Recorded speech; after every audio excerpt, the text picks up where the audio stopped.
Hello प्यारे students, आज की वीडियो में आपका स्वागत है। आज की वीडियो में बात करने वाले हैं असर्शन रीजन सपोर्ट मटेरियल के क्वेश्चन नंबर 31 से 40 तक के क्वेश्चंस। एक्चुअली ये पार्ट 4 है हमारे लिए, जिसके अंदर सीखेंगे हम असर्शन और रीजन। ठीक है, तो चलिए बिना किसी देरी के शुरू करते हैं। क्वेश्चन नंबर 31 आपसे कहता है, आपको असर्शन दे रखा है A, the length of the ladder is leaning against a window 18 meter above the ground. ये रहा आपका, मान लो जमीन, ग्राउंड कह सकते हो, और ये रही आपकी वॉल। तो कहीं ना कहीं इस तरह से आपका लेडर होगा। The length of the ladder leaning against a wall a window this metre above the ground. और जो विंडो है, मान लो यहां पर विंडो है और विंडो अबव है ग्राउंड से कितने, 18 मीटर पर। ठीक है, और आपसे बोला गया है 60 डिग्री पर। ग्राउंड से जो एंगल बन रहा है वो 60 डिग्री पर बन रहा है, तो इसकी जो लेंथ होगी वो 9 मीटर होगी। चेक कर लेते हैं। देखो भाई, इसके सामने वाला P और 90 के सामने वाला होता है H। तो भाई P और H आता है आपका साइन थीटा में। किस में आता है? साइन थीटा में। तो sine 60 degree is equal to P upon B लिख सकते हैं। साइन 60 की जो वैल्यू होती है वो होती है √3 अपॉन में 2। और P कितना है आपका? P है आपका 18, एंड एक्चुअली ये तो गलत हो जाएगा भाई, ये 18 मीटर है क्या? The length of the ladder leaning against a window this metre above the ground. पहली चीज तो भाई यहीं से हमें क्लियर हो गया। देखो, जब इसकी लेंथ ही 18 है तो भाई लैडर की लेंथ कभी कम थोड़ी हो सकती है कि नहीं? वैसे हम यहाँ पर कर सकते हैं। तो देखो, यहाँ से जो वैल्यू आई वो कितनी आई, 2 आई। क्या ये दोनों बराबर है? नो। तो ये फॉल्स हो गया। LHS is not equal to RHS। ठीक है, तो ये तो हो गया आपका फॉल्स। और जैसे ये फॉल्स हो गया तो दूसरा पढ़ने की भी जरूरत नहीं है, आपको पता होना चाहिए अगर ये फॉल्स है पहला वाला तो दूसरा वाला ट्रू होगा। तो ये कौन सा ऑप्शन रहता है? ये ऑप्शन रहता है, अभी पढ़ लेते हैं एक बार, रुको।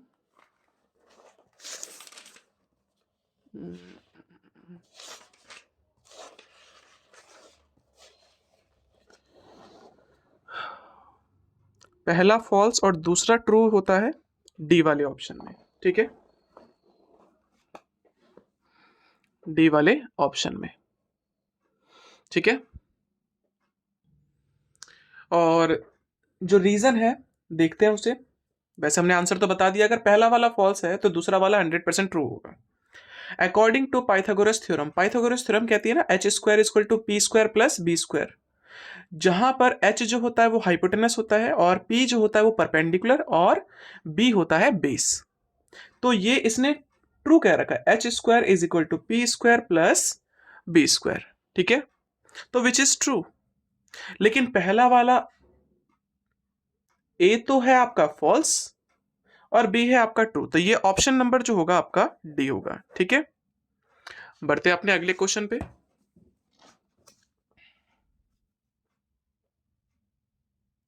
क्वेश्चन नंबर आपके पास 32 है, कुछ इस तरह से। इफ एट एन इंस्टेंट, तुरंत ही height of a building is equal to the length of it shadow. मतलब ये रही हाइट और ये रही लेंथ शैडो की, मान लो। ठीक है, वो इक्वल, अगर ये x है तो ये भी x होगा। ठीक है, then the angle of the elevation of some is, जो एंगल ऑफ एलिवेशन है वो कितना है, 45 होगा क्या? एक चीज बस याद रखना, अगर किसी भी हाइपो आई मीन 90 डिग्री वाले ट्रायंगल में वो हर जगह इस्तेमाल होता है। अगर हाइट और परपेंडिकुलर जिसे हम कहते हैं और बेस सेम हो तो भाई ये वाला एंगल और ये वाला एंगल दोनों ही 45 होता है। लेकिन फिर भी अगर आपको निकालना चाहते हो, मान लो ये है आपका थीटा। ठीक है, तो P और B किस में आता है? tan में आता है। तो tan theta is equal to P upon B लिख सकते हैं।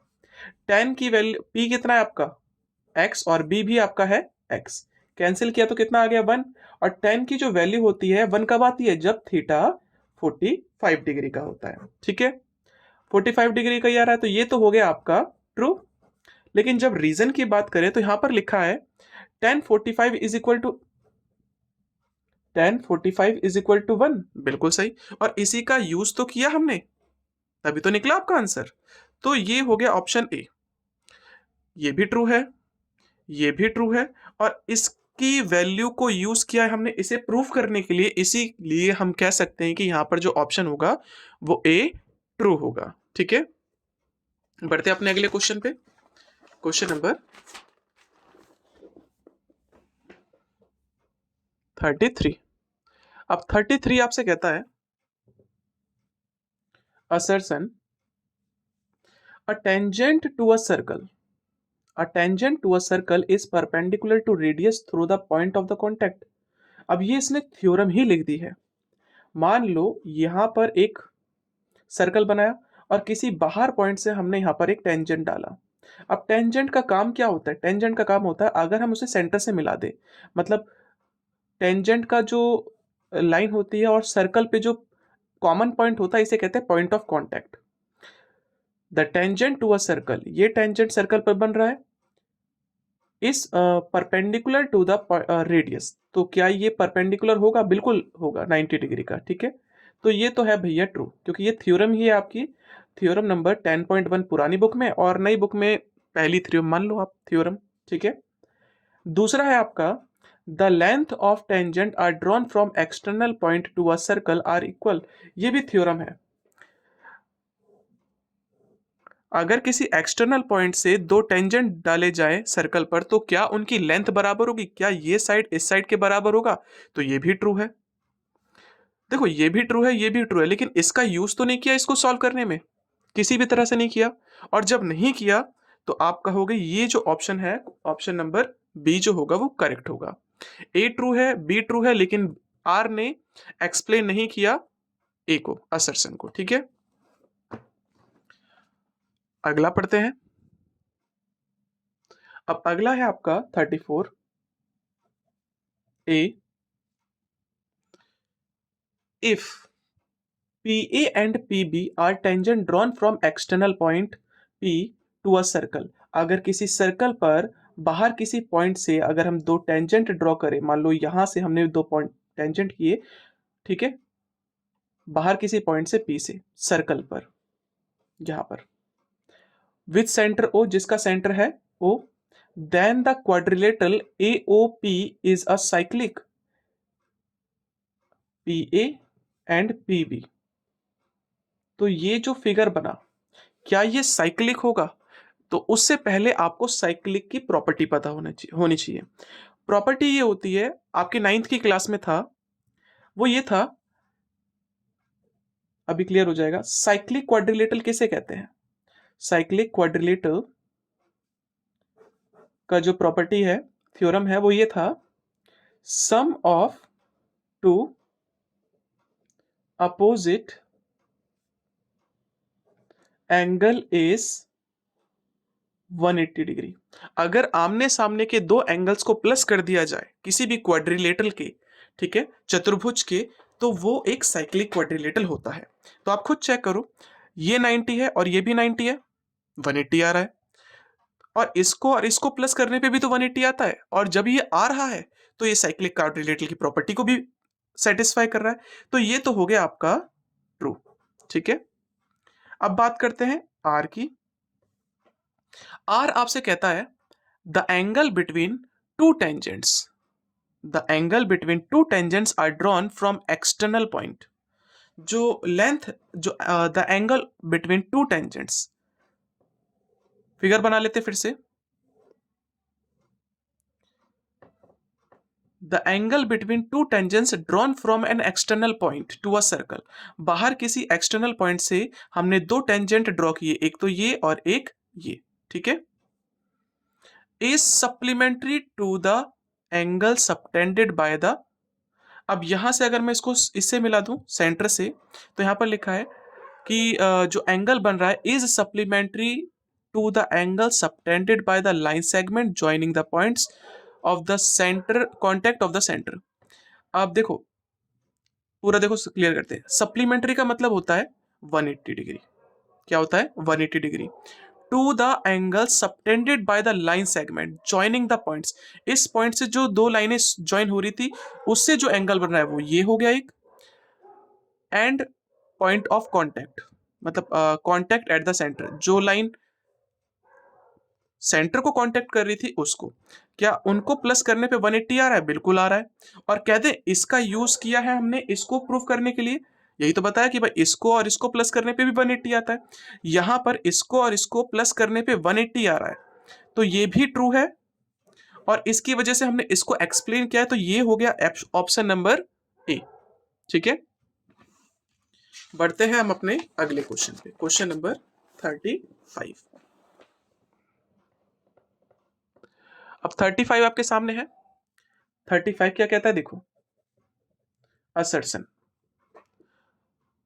the angle between two tangents drawn from an external point to a circle, ये रहा सर्कल, जो एंगल है between two tangents drawn from external point, मान लो एक्सटर्नल पॉइंट से circle पर दो टेंजेंट्स को ड्रॉ किया गया, एंगल बिटवीन, और इनके बीच में जो एंगल होगा वो ये होगा, टू अ सर्कल, सर्कल पर हमने बना दिया, is supplementary to the angle subtended by the line segment joining the point, और सेम वही पार्ट आ गया। अगर इनकी लाइंस को ज्वाइन कर दिया जाए किससे? सेंटर से। ठीक है, line segment joining the point of the contact at the centre, centre से जो कॉन्टैक्ट हो रही है अगर उन लाइंस को बना दिया जाए तो इसको और इसको प्लस करने पे सप्लीमेंट्री आता है क्या? अभी हमने बताया कि 180 डिग्री आता है और ये है ट्रू। क्या होगा? ट्रू। अब रीजन जो कहता है वो आपसे कहता है the tangent to a circle is perpendicular to the radius through the point of contact. Tangent to a circle, हमने मान लो एक टेंजेंट बना दिया, मान लो ऐसे बना दिया। ठीक है, टेंजेंट टू अ सर्कल और यहां पर है मान लो center. Tangent to a circle is perpendicular, तो क्या ये परपेंडिकुलर होगा रेडियस पर? बिल्कुल होता है, ये प्रॉपर्टी है, थ्योरम है। ठीक है, 10.1 पुरानी बुक का, तो ये भी ट्रू है। क्या है? ये भी ट्रू है। तो आप यहां पर कह सकते हो देखो ये भी 90 का होता है, इस तरह से अगर मैं इसको मिला दूं तो ये भी 90 का होता है। एक क्वाड्रिलेटरल जो होता है पूरा, मतलब चारों एंगल्स को प्लस करने पे आता है 360। 360 में से ये वाला एंगल और ये वाला एंगल माइनस कर देंगे। ठीक है, ये वाला एंगल और ये वाला एंगल 360 में से अगर 90 90 को माइनस कर दिया तो कितना आया? 180। और 180 फिर किसका प्लस होगा? इसका और इसका, और वही प्रॉपर्टी यहां पर भी लग रही है कि नहीं? तो आप कह सकते हो ये भी ट्रू है, ये भी ट्रू है, और इसकी वजह से हमने इसको एक्सप्लेन किया, तो ऑप्शन नंबर ए जो होगा वो यहां पर करेक्ट होगा। ठीक है, बढ़ते हैं अपने अगले क्वेश्चन पे। अगला क्वेश्चन है आपके सामने, A from a point, from a point 10 meter away from the center of the circle. ठीक है, मान लो यहां पर हमने एक सर्कल बनाया, जो पॉइंट पी है वो 10 सेंटीमीटर अवे है किससे? सेंटर ऑफ द सर्कल से। If a tangent P A, if a tangent pt of the length 8 centimeter is drawn then the radius of the circle is 5। ठीक है, ये रहा आपका सेंटर और मान लो ये रहा टेंजेंट। ठीक है, कहां से डाला गया है? पी से, तो लिखा था 10 centimetre away from the center of the circle. अब इसकी जो डिस्टेंस है वो सेंटर से 10 सेंटीमीटर है। कितनी? 10 सेंटीमीटर। और पीटी की जो लेंथ है पी, और यहां पर है मान लो T. If the tangent PT of the length 8 centimeter, तो यहां से यहां तक की लंबाई कितनी हो गई? 8 सेंटीमीटर। भाई ये बनाता है 90 डिग्री का, तो पाइथागोरस थ्योरम से ये निकाल सकते हो। ठीक है, 90 के सामने वाला होता है h, इसको हमने p कहा और इसको कहा b, तो फॉर्मूला होता है आपका H square equal to P, formula होता है H square equal to P square plus B square.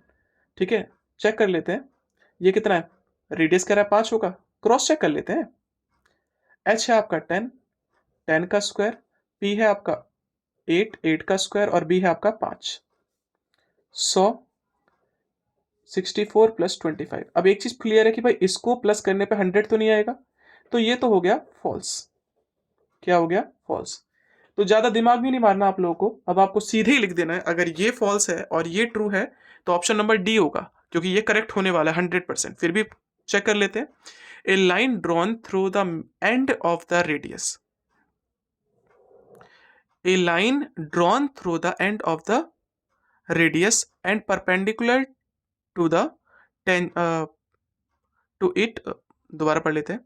a line drawn through the end of the radius, एक लाइन जो है रेडियस के एंड से ड्रॉ की गई है, मान लो मैंने ये ड्रॉ कर दी, एंड परपेंडिकुलर टू इट और टेंजेंट टू अ सर्कल, मतलब अब जो भी 90 डिग्री एंगल बन रहा है तो यही टेंजेंट ऑफ द सर्कल होता है। बिल्कुल सही बात है, ट्रू है ये। अगर रेडियस के एक पॉइंट से हमने एक लाइन बना दी जो कि परपेंडिकुलर है, तो क्या उसको हम टेंजेंट कहते हैं? वो ये कहना चाहता है। तो ये हो गया ट्रू, बट ये फॉल्स है, ये ट्रू है, तो ऑप्शन नंबर कौन सा होगा? डी। ठीक है, बढ़ते हैं हम अपने अगले क्वेश्चन पे, question number 37।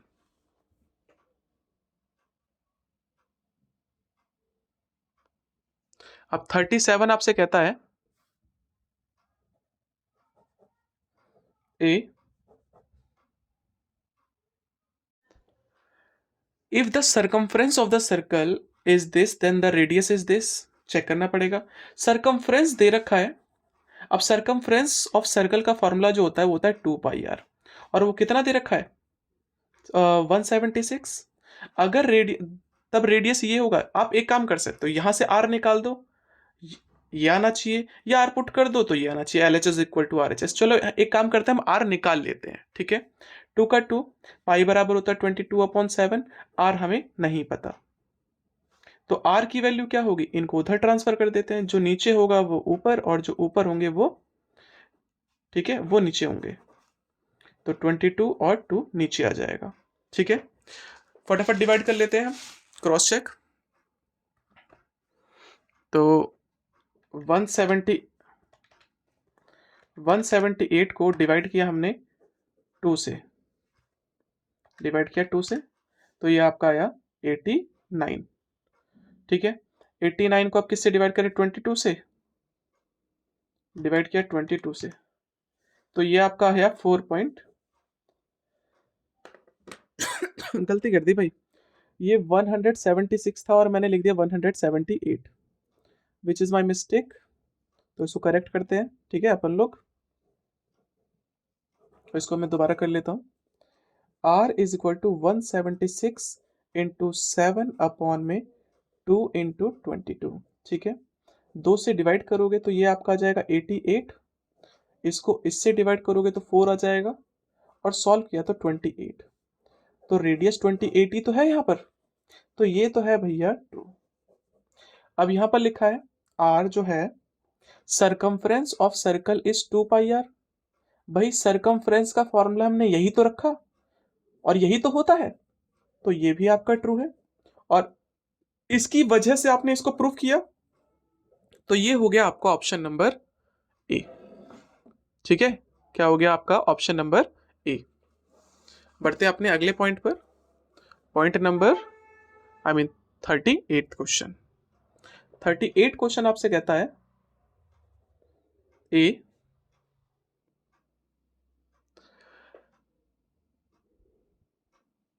In a circle of radius 6, एक सर्कल का रेडियस है 6 centimetre, the angle of a sector is 60 degree, और सेक्टर का जो एंगल बन रहा है, मान लो ये हमने सर्कल बनाया और ये एंगल है 60 डिग्री और रेडियस है 6, तब एरिया ऑफ सेक्टर इतना होगा क्या? चेक करते हैं।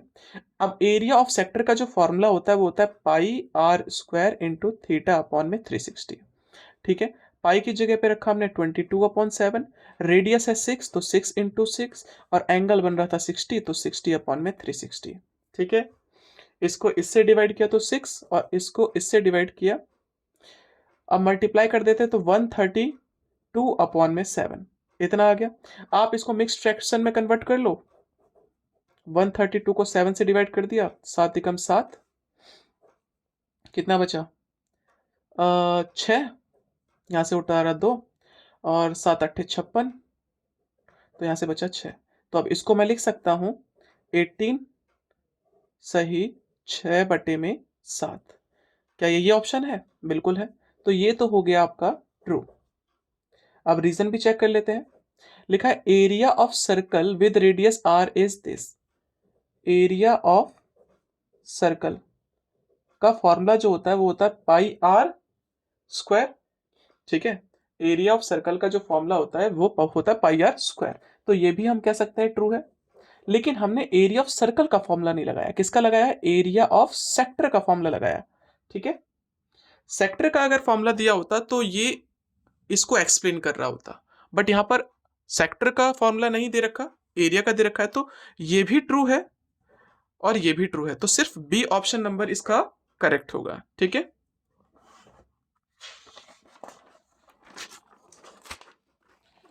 तो ऑप्शन नंबर अब क्वेश्चन नंबर 39।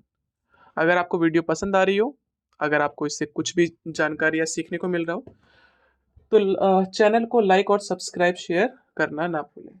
कम से कम शेयर तो कर ही दीजिए और सब्सक्राइब भी। ठीक है, चलो तो 39th क्वेश्चन में आपसे कहा जाता है if a wire of length 22 centimetre is bend. एक वायर है, मान लो इसकी लंबाई है 22 सेंटीमीटर, इसको बेंड किया जाता है, मोड़ा जाता है in the shape of circle. अगर सर्कल का शेप है, then area of circle so formed is 39. जो भी एरिया बनकर आएगा वो ये होगा क्या, चेक करते हैं। अब ये जो है, अगर मैं इसको बेंड कर दूं सर्कल में, तो सबसे पहले तो मुझे रेडियस नहीं पता। क्या नहीं पता? रेडियस नहीं पता। और रेडियस का फॉर्मूला होता है 2πr। ठीक है, रेडियस का नहीं, सरकमफ्रेंस का, लंबाई का, लेंथ का। तो इसलिए हमने 2πr क्या लगा दिया, फॉर्मूला लगा रहे पेरीमीटर ऑफ सर्कल का। और पेरीमीटर कितना है? जितनी उसकी लंबाई थी, 2 का 2 रखा, पाई बराबर रखा 22/7। या एक काम करते हैं, पाई रहने देते हैं। 2πr इक्वल टू 22 है, तो रेडियस कितना होगा 22, ये मल्टीप्लाई का इधर गया तो डिवाइड का। ठीक है, चाहो तो कट कर सकते हो, वरना छोड़ दो, बाद में कर लेंगे। एक काम करते हैं, सॉल्व ही कर लेते हैं। ऐसे करेंगे तो पॉइंट पॉइंट में आंसर आ रहा है हमारा 22/7। रेडियस हमें नहीं पता, आर कितना है भाई, ये उधर जाएगा तो ये उल्टा हो जाएगा, इससे ये कैंसिल, तो रेडियस निकल गया 7/2। और एरिया ऑफ सर्कल का फॉर्मूला जो होता है वो होता है पाई आर स्क्वायर। ठीक है, पाई कितना है 22/7, आर निकाला 7/2 इंटू 7/2। 7 से 7 कैंसिल, इसको किया है कैंसिल इससे, और यहाँ पर सॉल्व किया तो इसको हमने लिख दिया 5.5, और जब मल्टीप्लाई करोगे तो 38.5 ही आएगा। ठीक है, तो ये तो इसने ट्रू कहा था। अब रीजन की भी बात कर लेते हैं। रीजन जो है वो यहाँ पर कहता है आपसे एरिया ऑफ सर्कल जो है ना वो इक्वल होता है लेंथ ऑफ वायर के। फॉल्स है भाई, ये तो 100% आप कह सकते हो कि area of circle length of wire के थोड़ी बराबर होता है। यहां पर एरिया की जगह पे ऐसा लिखा होता कि पेरीमीटर ऑफ सर्कल, क्या पेरीमीटर ऑफ सर्कल होता, तब वो लेंथ ऑफ वायर के बराबर होता। ठीक है, तो यहां पर ये तो ट्रू है, लेकिन ये तो है आपका फॉल्स। और जब पहला वाला ट्रू हो, दूसरा वाला फॉल्स हो, तो ऑप्शन नंबर आपको क्या लगाना है, सीधे सी लगाना है। ओके, बढ़ते हैं आज के लास्ट क्वेश्चन पे, क्वेश्चन नंबर 40। अब 40 क्वेश्चन आपसे कहता है